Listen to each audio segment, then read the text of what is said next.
Guys welcome to the Sabir classes. आज की video बहुत ही ज़्यादा इंटरेस्टिंग होने वाली है क्योंकि आज की इस वीडियो में हम लोग सीखने वाले हैं वोकेबलरी। हाँ गाइज, वोकेबलरी बहुत ही ज़्यादा इंपॉर्टेंट होती है इंग्लिश स्पीकिंग के लिए। तो आज हम लोग सीखेंगे कुछ इंपॉर्टेंट वोकेबलरी और सबसे पहले इसमें हम लोग देखेंगे डेली यूज़ के वर्ड्स। वोकेबलरी में हम लोग कुछ वर्ड्स देखेंगे जिसकी हिंदी मीनिंग भी मैं आपको बताऊंगा। इसके बाद नेक्स्ट हमारा होगा सेंटेंस फॉर्मेशन, जो बहुत ही ज़्यादा इंपॉर्टेंट होती है। अगर आपको वर्ड मालूम भी हो एंड सेंटेंस फॉर्मेशन नहीं हो पाती तो आप इंग्लिश नहीं बोल पाते हो। तो इसके बाद हम लोग सेंटेंस फॉर्मेशन देखेंगे and third one is very important. इसके बाद हम लोग देखेंगे स्पीकिंग प्रैक्टिस। स्पीकिंग प्रैक्टिस बहुत ही ज़्यादा इंपॉर्टेंट है। अगर आप इंग्लिश नहीं बोलते हो, आपको बहुत सारे वर्ड्स मालूम भी हैं, अगर नहीं बोलते हो तो हेजिटेशन आपको कंटिन्यू बना रहता है, इसलिए स्पीकिंग करना इंपॉर्टेंट है। तो आइए इस वीडियो को स्टार्ट करते हैं बिना किसी देरी के।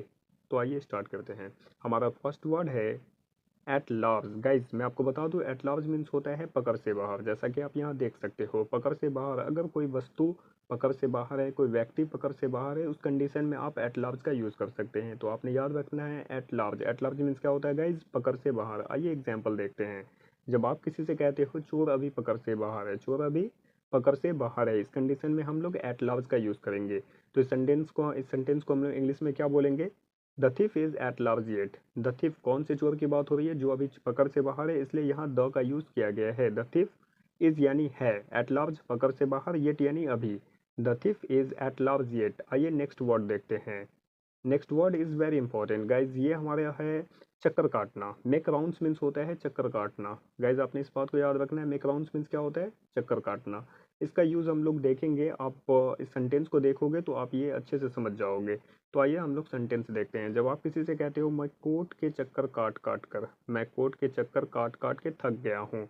अक्सर ऐसा होता है जब आप किसी काम को कर करके थक जाते हो, तो इसके लिए हम लोग टायर्ड का ऑफ का यूज़ करते हैं। टायर्ड ऑफ मीन्स होता है थक जाना या किसी भी चीज़ से। इसके साथ हम लोग यूज़ करेंगे मेक राउंड्स। मेक राउंड्स यहाँ पर हम लोग इसका आईएनजी फॉर्म यूज़ करेंगे। तो यहाँ आप देख सकते हो, I am tired of making rounds of the court. मैं कोर्ट के चक्कर काट काट कर थक गया हूँ। I am tired of making rounds of the court. I am tired of making rounds of the court. आइए नेक्स्ट वर्ड देखते हैं। गाइज नेक्स्ट वर्ड है हमारा इंटरप्ट। जब आप किसी से बात कर रहे होते हो और उस बीच में कोई आकर आपको टोक देता है, यानी आपको बात करने में डिस्टर्ब कर देता है, आपके बात करने में बाधा डाल देता है, बात काट देता है, तो वैसे कंडीशन में आप इंटरप्ट का यूज़ करते हैं। किसका यूज़ करेंगे गाइज? इंटरप्ट का। इंटरप्ट मीन्स होता है बात काटना। तो आइए एग्जाम्पल देखते हैं। जब आप किसी से कहते हो तुम मेरी बात बार बार क्यों काट रहे हो, तुम मेरी बात बार बार क्यों काट रहे हो, इसके लिए इंग्लिश में यूज़ करेंगे इंटरप्ट। आइए इस सेंटेंस को बनाकर देखते हैं। जब आप कहते हो तुम मेरी बात बार बार क्यों काट रहे हो, तो इसे इंग्लिश में कहेंगे why are you interrupting me again and again. Again and again means होता है बार बार। तुम मेरी बात बार बार क्यों काट रहे हो? Why are you interrupting me again and again. आइए नेक्स्ट वर्ड देखते हैं।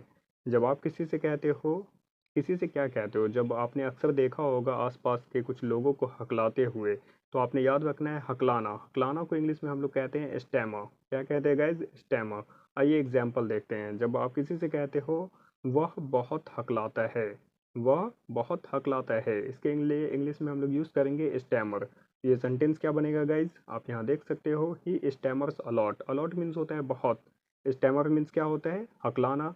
तो यहाँ पर हमने यूज़ किया स्टैमर, ही स्टैमर्स अलॉट। इस तरह से आप भी बहुत सारे सेंटेंसेस बना सकते हो। आइए नेक्स्ट वर्ड देखते हैं। Next word is knowingly. ये तो आपने कई बार सुना भी होगा। नोइंगली मीन्स होता है जानबूझकर। आप शायद यूज़ भी कर चुके होंगे। तो आइए इस सेंटेंस को बनाकर देखते हैं। एक सेंटेंस है हमारे पास, तुमने जानबूझकर मेरे ऊपर चाय गिरा दी। अक्सर ऐसा होता है ना, इस तरह के सेंटेंस आपने कहीं सुने होंगे या बोला भी होगा। इस तरह के सेंटेंसेस को हम लोग बनाने के लिए नोइंगली का यूज़ करेंगे जब भी किसी सेंटेंस में जानबूझकर शब्द आए। तो इस सेंटेंस को हम लोग इंग्लिश में बोलेंगे यू हैव नोइंगली। तुमने जानबूझकर, you have knowingly spoiled the T on me. तुमने जानबूझकर मेरे ऊपर चाय गिरा दी। You have knowingly spoiled the T on me. आइए नेक्स्ट वर्ड देखते हैं।